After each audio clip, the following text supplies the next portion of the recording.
junglers are not so situation. Now, if oceloteWorld can punish that, that could work out really, really well for them. So expect to see them prioritize strong duelist junglers to invade and at least make paIN suffer if they do pick that. And as we do see the rest of the bands coming in, Ziggs, Yasuo, Thresh taken away by ocelote's team. And oceloteWorld. And paIN Gaming taking away Kassadin, Elise, and Gragas. And honestly, I'm surprised at the Kassadin ban because ocelote's made it known many times that he doesn't enjoy playing Kassadin. True, but at the moment you would kind of have to be mad not to play Kassadin if he was available, or pick him if not, because he's just so strong under the circumstances. Even when teams have thought up specific Kha'Zix against him with a jungler that Vi gank him, punish him for everything and even existing, goes 0-4 in lane, and then he carries the game, because Kassadin at the moment is kind of broken. As a result, everyone just doesn't want to deal with it. Punish him even for existing. That's a we are going to see Annie picked up for oceloteWorld in the hands of Dude, who's going to be playing that one. And we have Venom picking up Olaf, and Surti picking up Jinx here. So we have seen Olaf played a couple of times throughout the entire tournament. I'm trying to remember if they played it. Yeah, they did actually in game number 2 versus Isris Gaming, and that was in the top lane. It didn't, if I remember correctly, Venom didn't do amazing, but he held on strong in his lane, and with that, because of the help later on, he was able to really trail through. I don't remember exactly what the score was he ended up with, but I remember it wasn't anything to me at least spectacular.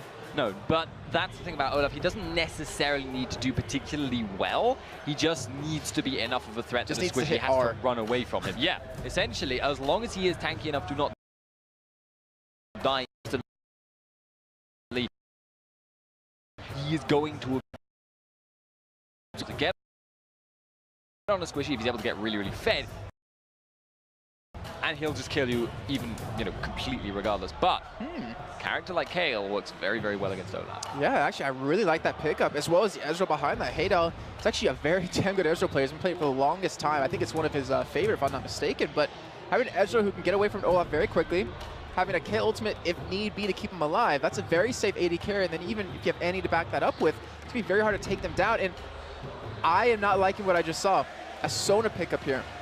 Sona not so commonly so seen. So squishy, and up against Annie specifically. That's a really, really risky pick. But it does give you AoE lockdown, which you can't really get anywhere else other than Annie, who isn't available right now. And her early laning presence can be huge. If That's the first time I've ever heard the crowd cheer for a foreign team hovering over Mordekaiser. I doubt they're going to pick either of those two champions. They may arguably be trying to bait paIN into picking a Mumu. That is a viable option for them. And indeed, Lee Sin, he will invade the jungle. Essentially, if a Mumu does get picked by paIN, he wants to be able to shut him down and shut him down hard. However, paIN don't have to play into their hands. They can pick whatever they want right now that's available. I've got a few options. The thing is, I was not impressed by Morden's Lee Sin. I wasn't in the games that we saw earlier on, where Casper was saying it just really wasn't too aggressive. He didn't really counter jungle too much like we saw Aranea doing, but he was there to make the plays. I guess that's what counts in the end, but it was still very, very tricky throughout. And I want to say that's not going to be Tristan. I want to say it's not going to be an AD carry, but they're just searching to do everything they possibly have. Remember, they need to pick potentially a jungler or a top laner here, and it looks like they want to go with Trundle.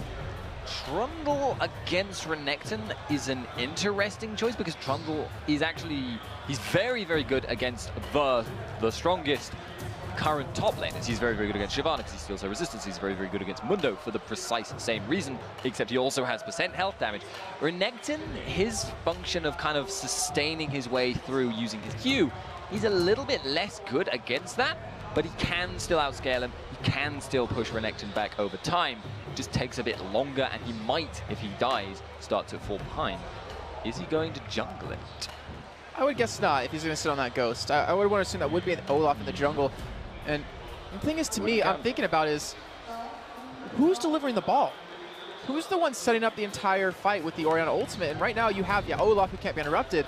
If anything, it's like Trundle putting a pillar behind the team and then running it in there. It just kind of seems really not fluid, or not really like a great way to get the ball in there, to get the Orianna ultimate to pull them all together. Well, you can't get like a super shockwave set up instantly with this kind of composition, but you can run it in there. You can send the shockwave in via attaching it to Olaf and using the dissonance to speed him up while he's ulting. Plus, if Sona can get off a crescendo, there's several kind of potential avenues for that AoE initiate, and Orianna Shockwave makes a very good follow-up. Yes, it does, and right now you're seeing paIN on your screen. 2-0 to Isurus yesterday. They knew they're coming into, well, two very good teams here. It just depended on what they wanted, or who ended up winning. Furious and oceloteWorld, where oceloteWorld obviously came out ahead right there, and they had the chance to look at them, to see how they're playing. I actually saw them sitting on the couch all day long, watching the games, talking to each other, trying to figure out what we could do against this team. And the thing is, both these teams haven't had a lot of time prepared for them, but paIN has the advantage from seeing them play earlier on today.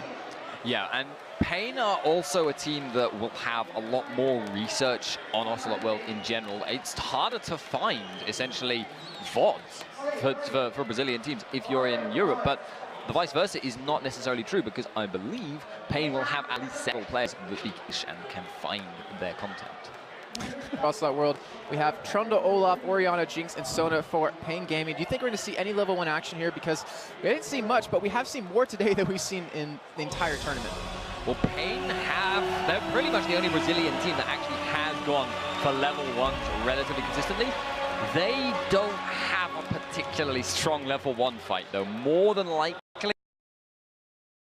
anyone's going to be invading. It's going to be oceloteWorld.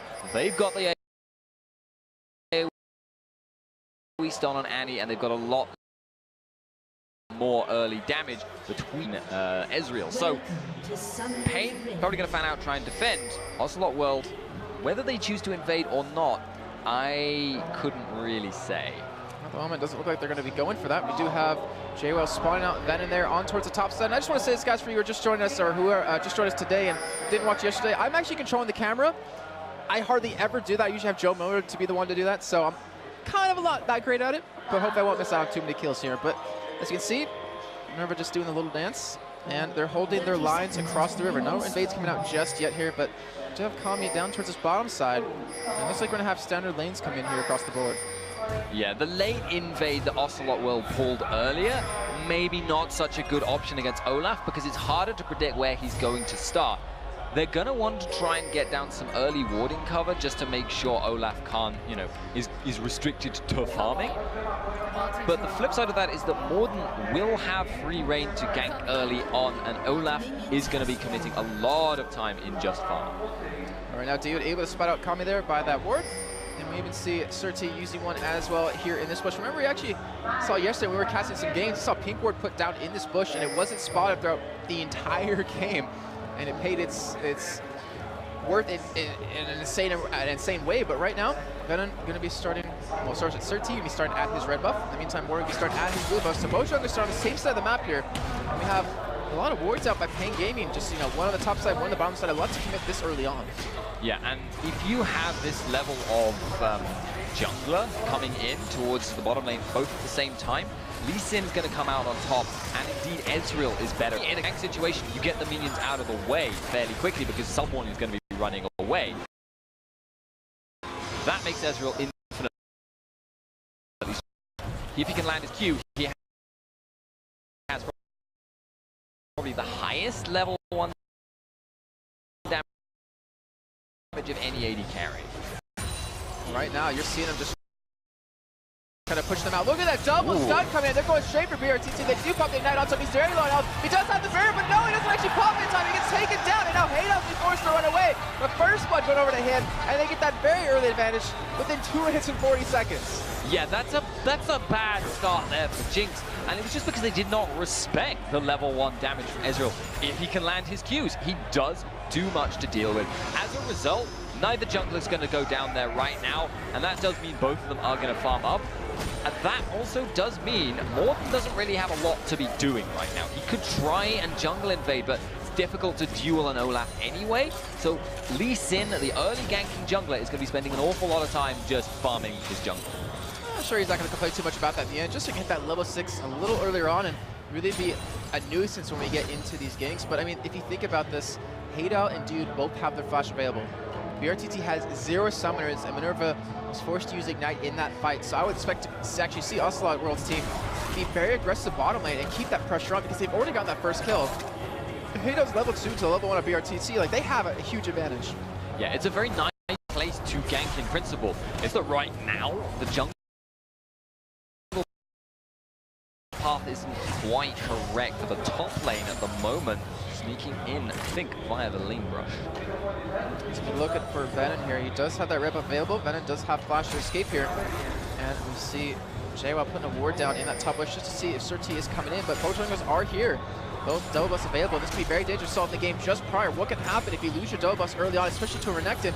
And Morton, he wants to make his move in here. And actually, we see Sir T is backing out. If they actually wait, oh, if he was going to commit to that, could have been very bad for Venom. And they're just committing so much time. Here's the engage.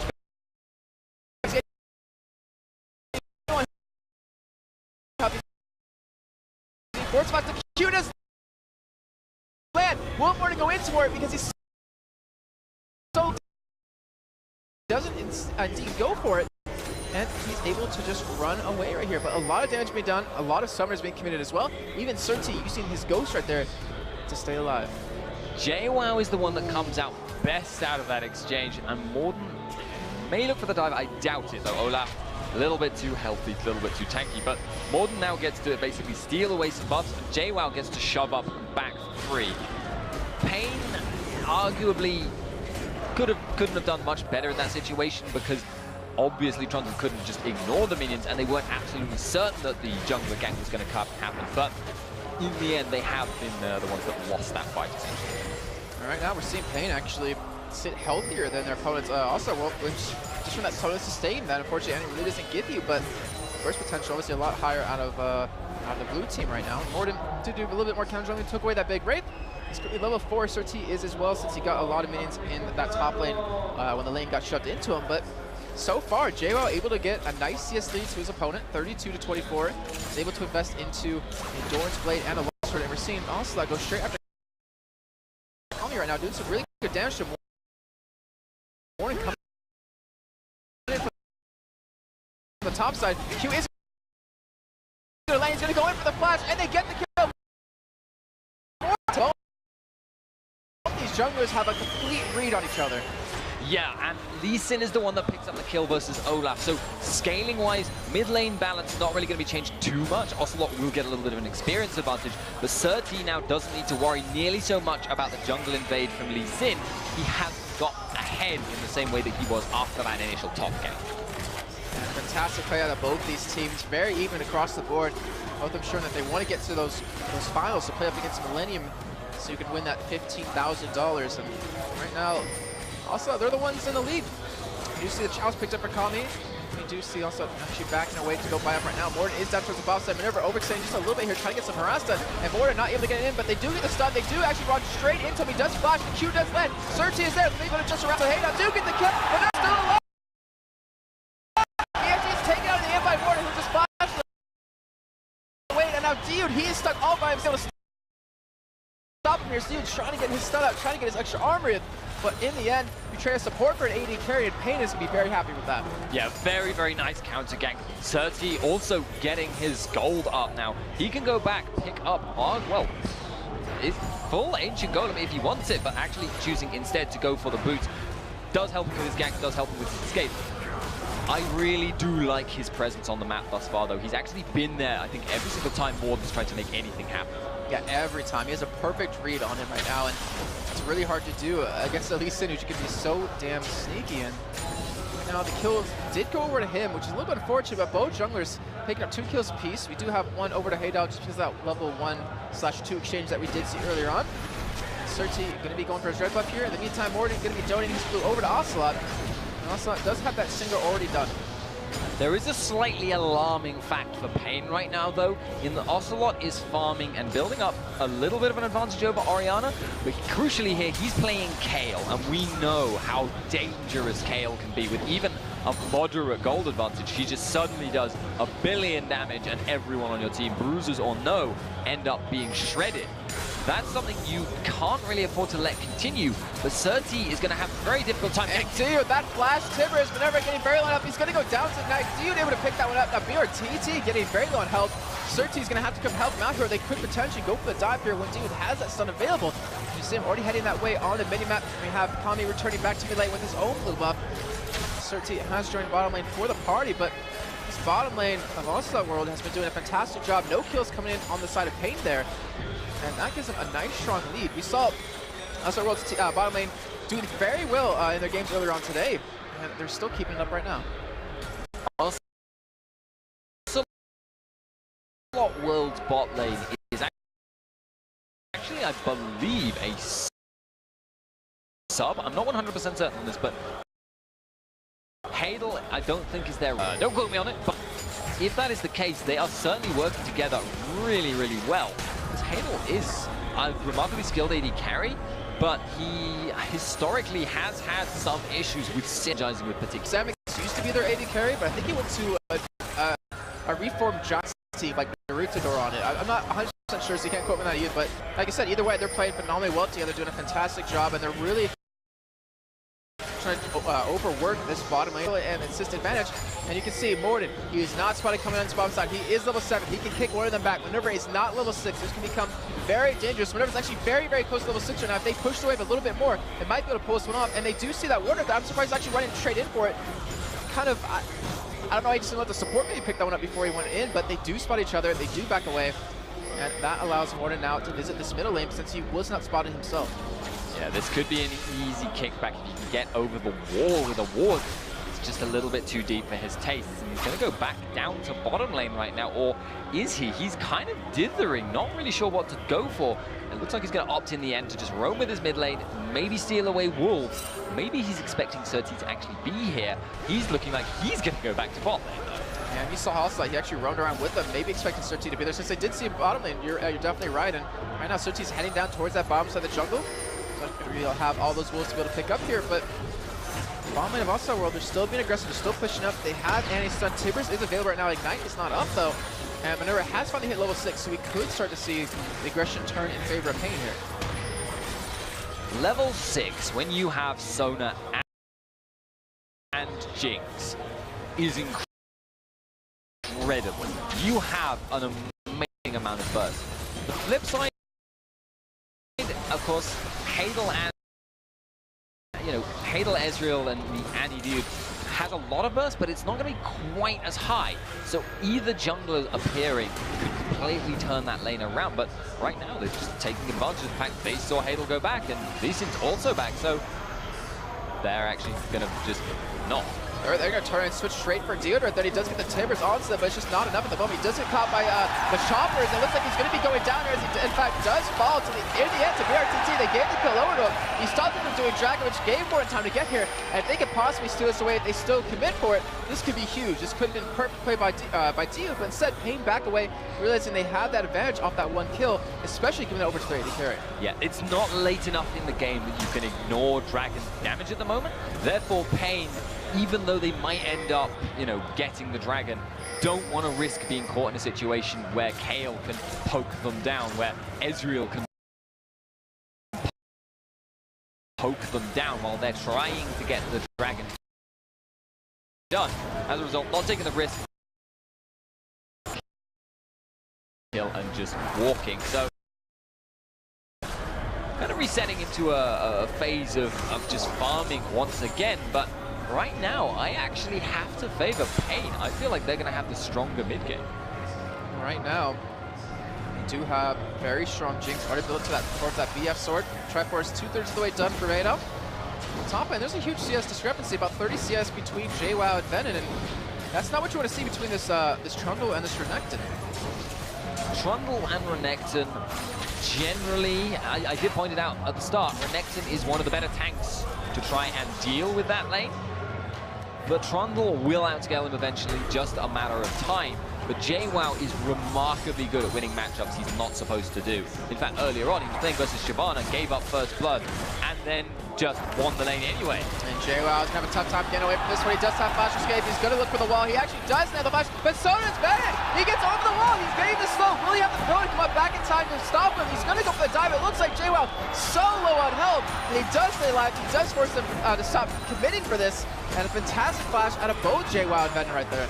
Venom was really thinking about going for the dive there, but JWoww was actually baiting it. He wanted to use the Q to get that little spike of health, stun him under the tower, and turn it around. As it happens, Venom ends up kind of wasting his flash in the end, and JWoww is resourceless. He's running out of mana here. Morden is heading towards the top side as well to help out JWoww here. Venom just going to back away. Surti going to be going for his red buff here in the meantime.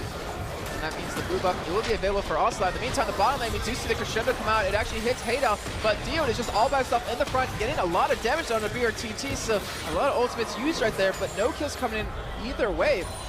But with the sustain out of Minerva, he should be able to keep up BRTT healthy here. Yeah, there's no life steal item on Ezreal either. He needs to go back as soon as possible, which means that the paIN bot lane really wants to push out hard right now, but they're a little bit lower on health. They have to be so careful of the anti-stun engage. Dude, he has his ultimate available. He could drop that Tibbers right on their head. He doesn't have Ignite though.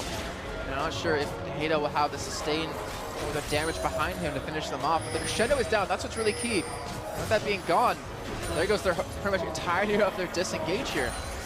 Yeah, they went for the engage before and tried to get the burst down, but unfortunately the Jinx rocket actually missed, so they were kind of a little bit out of luck on that front, and that's why they're now down one ultimate.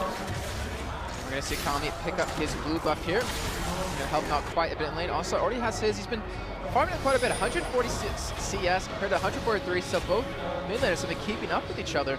The only real discrepancy still is yet in that top lane, and Surti, he actually might catch out Diode around this corner. He's walking straight into him. Just see the ward go down. He's not going to commit for this, so he doesn't know who else is there, unfortunately.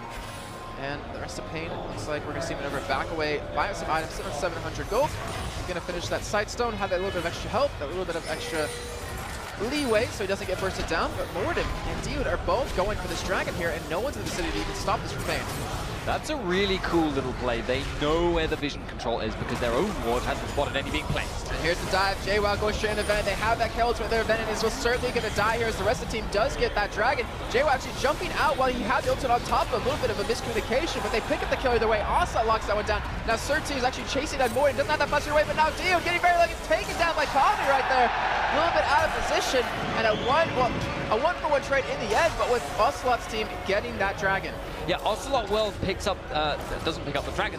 They don't even pick up the top tower though. They're using a lot of a farm, but paIN are just going straight for the jugular. Gonna take down the tower. I think before Ocelot can even get there, Halo comes across, but I don't see that changing anything.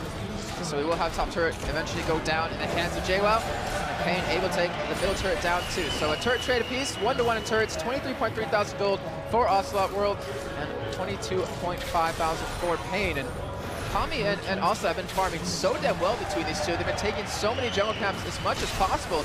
And we are seeing the bottom lane of paIN actually take down that bottom turret as well. So they take the turret lead. They actually close this to 100 gold difference here. Actually, basically it's exactly even. And Ocelot, he might get ganked right here. Mostly in the Ocelot is ahead or equal in gold in spite of the fact that they are behind on objectives is in JWoww. Look at the farm difference between himself and Trundle. That is a big, big disparity. And that's the kind of thing JWoww does to other players. He just destroys them. But that does mean, so long as Renekton isn't allowed to roam, paIN actually has a lot more of a strong 4-on-4 fight. And a paIN coming down on a Morden. There's nowhere to spot him there, but they know he's going to be in the vicinity. They expect him to be there. As you see the rest of oceloteWorld pushing down onto his turret. They're trying to kill every single minion here. When you said paIN actually go for the engage, they're going to go for a warder. They're just the spot where they are. And whenever can he land his Crescendo, he doesn't have flash available. He actually, unfortunately, doesn't hit it because Morden does flash out of it. But will they turn this fight around? They have everyone there. They don't have the Crescendo up, so this will give oceloteWorld the opportunity to turn this. And he gets the Ragnarok pumped out of Surti. That is unfortunate for him. In the meantime, though, you're seeing paIN push down middle. They're shoving down as Ocelot did go down, and they're going for a turret. Yeah, even though paIN kind of messed up that Crescendo and the follow-up, it doesn't really matter because paIN are the ones still taking the advantages. JWoww will obviously increase his farm difference, and they're having to retreat because he might be able to collapse on them, but that doesn't really matter. They are the ones winning out in the end. The Crescendo for the flash trade, even though it needn't have been a trade, is fully in their advantage.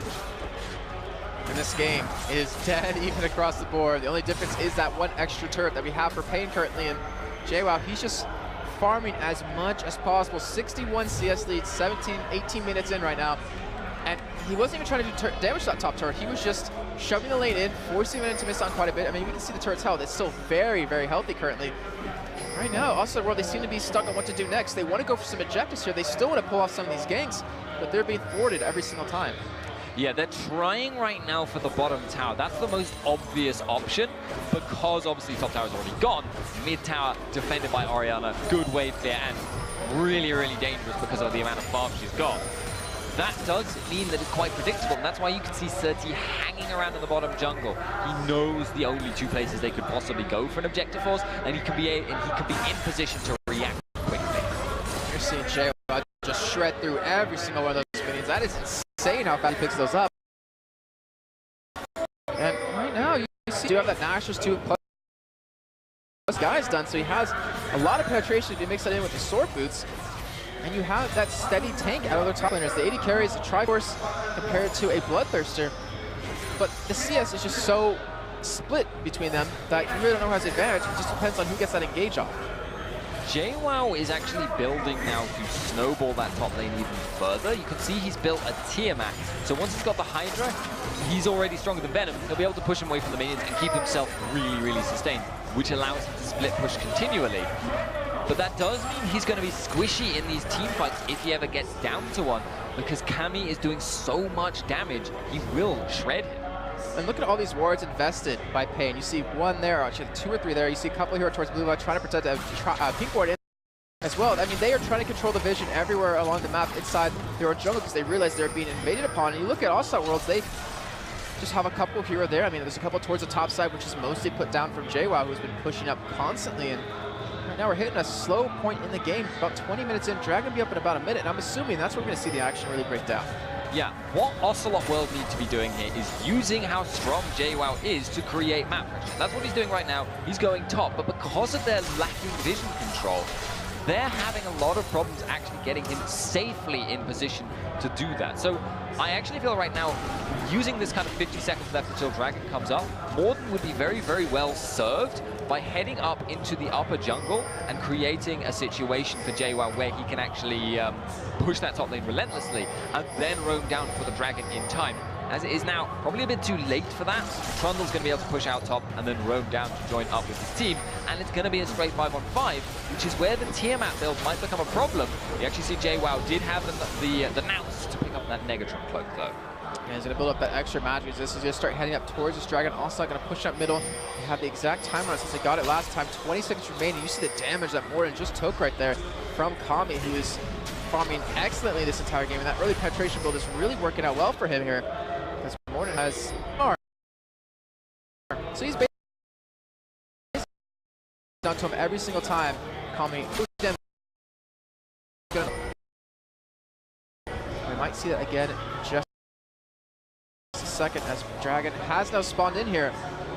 oceloteWorld doesn't see that ward right there, unfortunately, but the bottom lane of paIN is actually down towards, well, the AD carry support down towards the bottom side of the map. They're really kind of out of position right here, but both teams really hesitant to make that initial move towards Dragon. It's very, very risky because both of the teams have flash initiate AoE CCs that can be chained together. It actually looks like paIN are going to try for this, but they have to be very careful.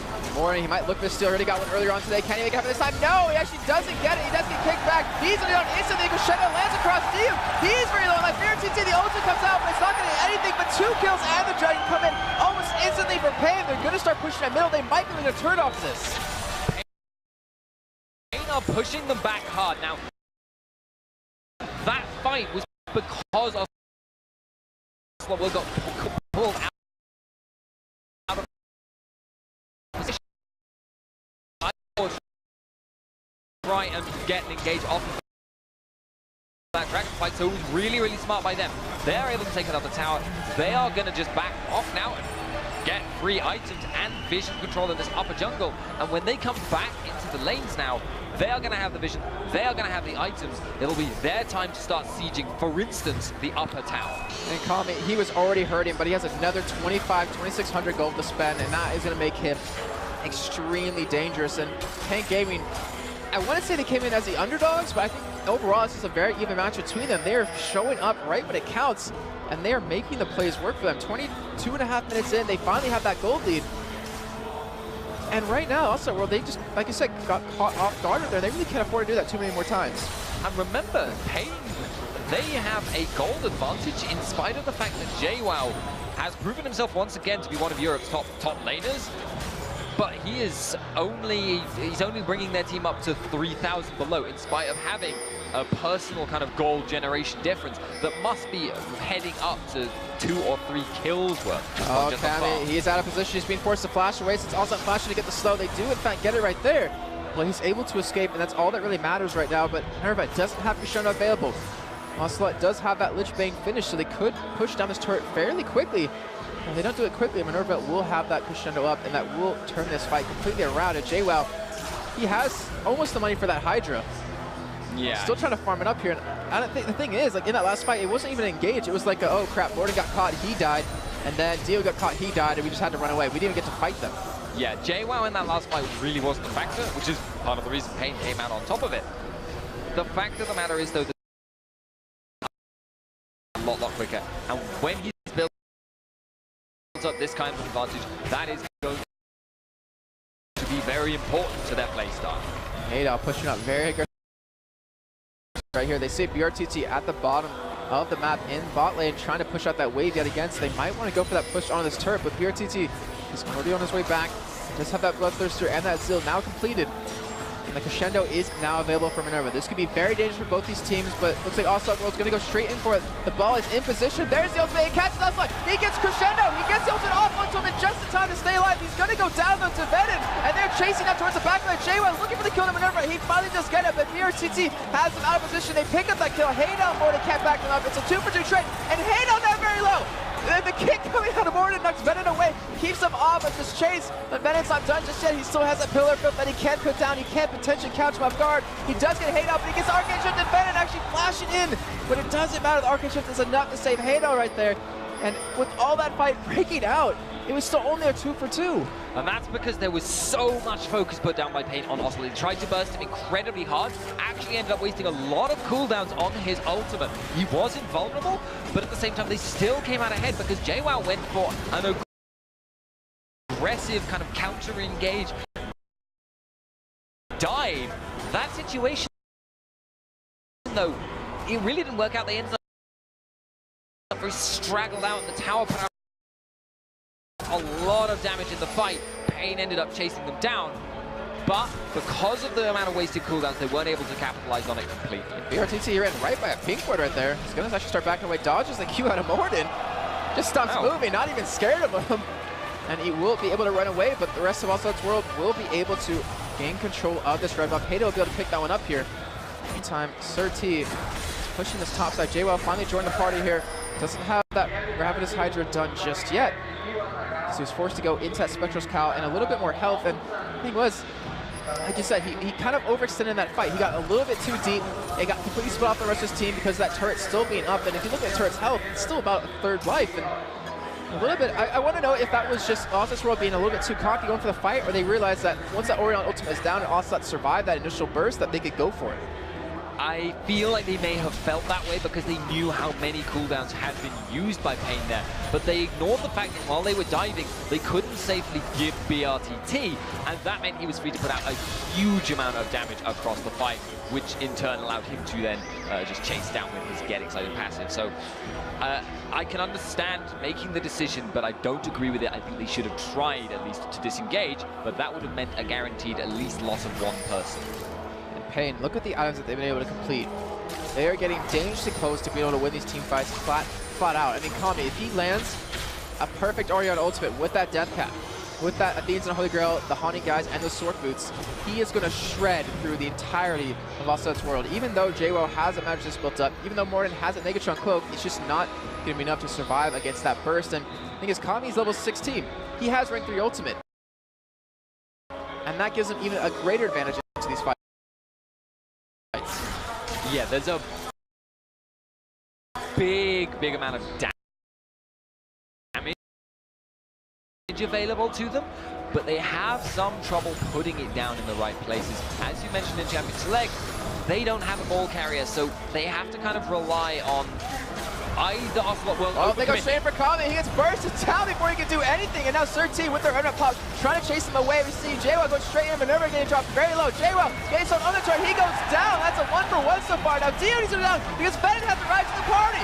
He's looking for a couple more kills. He doesn't have that build run of colors, but he has the slow. He has enough to chase them down. Morden being forced to run away, and Minerva is able to survive. But Haydow, he's sticking around onto the side. This could be very dangerous if he gets caught here. He does go straight to the back line for BRTT. He does get the kill, but at what cost? Bennett is chasing him down as Morden was the one to shut him down. Haydow and Ocelot staying alive with the heals to get the double kill. They get 4 kills in that trade, only losing 2 men. And the longevity of their team, once that wombo combo was down for paIN, was enough. And Kami didn't even get his ultimate the whole time. oceloteWorld won that fight was because paIN chased a little too far and split themselves up. BRTT still has his barrier. If he had been able to survive that little bit of extra damage, oceloteWorld could never have turned that around. And their hesitation was very close run thing. oceloteWorld, though, do put themselves back up a gold advantage if they can get this dragon. This is very dangerous. Kami still has ultimate available. Will he be able to pull it off in the right spot? We see us a flash straight in for Kami. There's the ultimate. Haydow goes down. The crescendo, well placed from Kami. Still dies at the end. The onside. Now they're chasing Minerva down. They have the soul. They're good out on the side. But Minerva's going to fall here. And that is a double kill with Dragon off the back too. If they want it. Or not. Yes, there we go. They just wanted to reward it. Makes sense. They are going to be able to pick that up. That will be a gold advantage. I don't think Surti should do this. And he doesn't get the sight till off. Dio getting very low. He's going to be dropped right away, and they're still committed to this fight. It is a bloodbath. paIN wants to fight over and over. J1 getting caught by the choppers. He's going to go down. He sacrificed himself. And we see paIN pick up 2 kills, a double kill going over to BRTT. I stand corrected. That was actually really, really smart. Ocelot was running low on mana, had no ultimate. He couldn't afford to go close because he couldn't burst down Surti, and as a result, he did almost no damage in that fight. BRTT, he was free to just hit whoever he wanted as much as he wanted. And these two teams, they just want to fight. They don't really care about the rest of the game. They just want to go head-to-head every single time. And it's been so back and forth between these two teams that 29.5 minutes in, they're basically all tied up in gold, all tied up in turrets, almost all tied up in kills as well. And as this game progresses on, there's got to be a breaking point at paIN. You have to think that they're going to be stronger in that late game. Yeah, they have some really strong late game carries. I will say oceloteWorld will never be out of this, even if we get to full build completely. But you have to give a slight edge to paIN, having Jinx as their cleanup. Orianna as a huge teamfight CC machine with a lot of burst damage to boot is really good, but comparing that to Kael's ability to shred a bruiser, it's an advantage probably to paIN, but could easily be turned around. All right, now paIN going for an invade here. BRTT not really in position to help out. Neither is Haydow, who's down towards the bottom side of the map. Both AD carries working up towards the middle side, and we do see also we're realizing they're going to take our blue. Why not just shove middle? We might be able to get a turret off this, get him in a bad position because they already have those 2 turrets down. We might be able to get an inhibitor down as well as Dude going to ward off the backside, just kind of giving that vision. Doesn't get the ward down, but does let them know that they are coming. And they have paIN in a really interesting position that if they split up, this could be very dangerous. Looks like oceloteWorld just going to back away and not really bother going for this fight. And just take only the fights they really want to make happen for them, the ones they're only really confident in winning.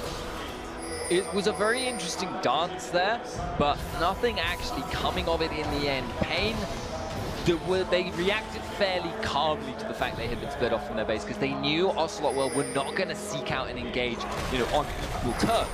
Having pushed towards that kind of inhib tower area, oceloteWorld just said, well, actually, we're just going to back out and let you get round back towards defending your base. And that's reasonable, understandable, smart, I guess. But it does mean paIN get even closer towards that late game situation. Right now we are running into a little bit of a stale point here between both these teams. We are 31.5 minutes in, and it's at that point in the game though where if you lose a major team fight and it's very one-sided, you could have just lost the game, and you can tell both teams are really worried about that, are really scared of dropping that first map in this best of 3.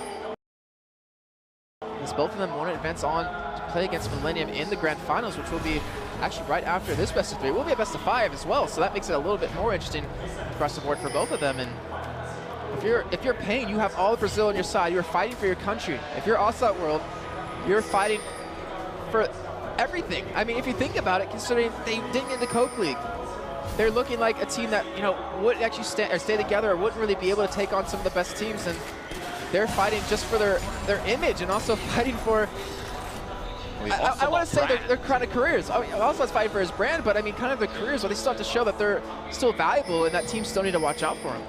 You could argue, if you were in Ocelot's team, that you kind of got cheesed out of the Coke League. They were not ready for a Trundle Pillar Yasuo combination. So if that situation hadn't arisen, they maybe wouldn't have been pushed out. But fair play to the team that knocked them out. That was a smart combo. They used it well. And Ocelot will... Well, it says it in the name. Is it Ocelot that's the problem? If you're looking at the score lines right now, you wouldn't say so, but he's not showing himself to be making any huge plays this game. I can kind of see that, and I can also kind of see the other side of that as well, where his position has been really interesting, where sometimes he, think about the fight earlier on, when he was in the middle, he got pulled in, he got fully chained up, he got to open up, and because of that, they were able to stay alive and turn around the fight. There's very hit or miss plays, but I think Ocelot in general has really improved over these past couple of weeks. He used to be kind of the lane to always gank if you're on his team or the other team, because you'll be able to pick those off most likely. But he's been really stepping up. His Gragas earlier today was fantastic, and right now, looks like the calls are really working in their favor too, because they're catching paIN completely off guard. They're going for a push to this top turn. There's nothing paIN can do about this. This is going to fall before they can even get there. But we do have Minerva, who's going off the side looking for potentially a kill right there, or sorry, crescendo. But instead of going for that, they back away, and now oceloteWorld gets a nice gold advantage. Yeah, that's just a free tower for nothing, and that highlights the need for paIN to keep control of their own jungle. But the thing is, at the moment, paIN are a little bit leery of looking for any kind of engage, or even face-checking any brush. This could be very dangerous. They're not spotted coming from the backside. Dude's going to lead the charge. He has the ultimate available. Who's going to hit on? He gets Barrett in the back. They done the crescendo and the Oriana ultimate. It is perfect coming up paIN, and they are taking this fight one by one. That is also going down. That is G1, a double kill. Almost a triple kill card for BRTT. And just like that, oceloteWorld had the engage they wanted, but they didn't expect that crescendo and that Oriana ultimate combo.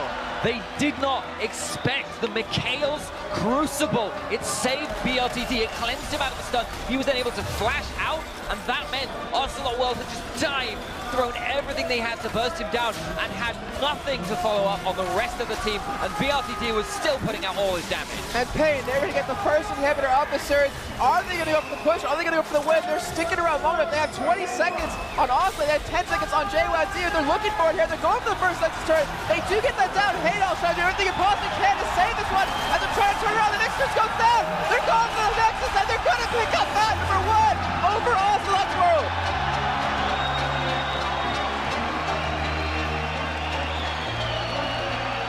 And you can hear the crowd's excitement from that game. An insanely well-played match by paIN. And we talked about one misstep, one mistake late game at 30 minutes plus can ruin the game. You can drop out, and they come out huge. That crescendo Oriana ultimate combo was fantastic. Probably the highlight of the day so far. And they pull off a first map victory. Got like just such a good, I cannot get over that Mikhail's Crucible. Like, that may not have been the flashiest part of that team fight, but that, if that wasn't a planned bait, that was reflexes that are just unbelievable to get BRTT out of dodge. I really have to admire that. And I want the producer to tell me, can we actually show the replay of that when it comes back to us? Is that possible? Because I think we need to see that fight one more time because of how it developed. Okay, so let me know in just a second if that is a possibility as I get the replay ready in case we go for it. But just so damn well played by both those teams. oceloteWorld, they had the control in the beginning. They kind of fought back and forth. They were bashing heads the entire time. But paIN, with that one play at the end, was enough to carry it out. It was a situation where both of the teams were farming up like monsters. You can actually see still 350 CS on Oriana and 327 on Kayle. That's to the minute levels of farming, and that means a lot of farming. But that does also mean you haven't got that kind of that map control thing going on. There wasn't that much tussling back and forth unless they managed to get a dragon fight. But even then, it was never a big swing either direction. In the end, getting that one huge fight at the end was what mattered. Yeah, Tim, can we actually put that on the screen and kind of walk through it one more time? Because I want to show everyone at home just how insane that really was. Maybe we'll get on screen, maybe not, but he obviously, oh, there we go. Nice, thank you, Tim. So let's go and take a look through this really quickly, really slowly, because you see oceloteWorld, they're coming in from the top side. They have the perfect engage. They are not spotted whatsoever. Haydow lets them know they're there, but look at Diu leading the charge in. He gets the stun on a BRTT. They get the crescendo perfectly well placed. Mikhail's Crucible comes in right there, and he's able to just completely flash away, just like you said. And with that ultimate, look at that. Every single man minus Haydow completely blown up across the board, and they just fall one by one by one. And because of that, Mikhail's, like you're saying, BRTT just got out of range. He wasn't bursted down, and it didn't matter what happened in the end. They were able to overpower them completely. They were able to lock that one down, and paIN, that was just so well done, so well played, and to have it come down to just that, the first best of 3 kickoff.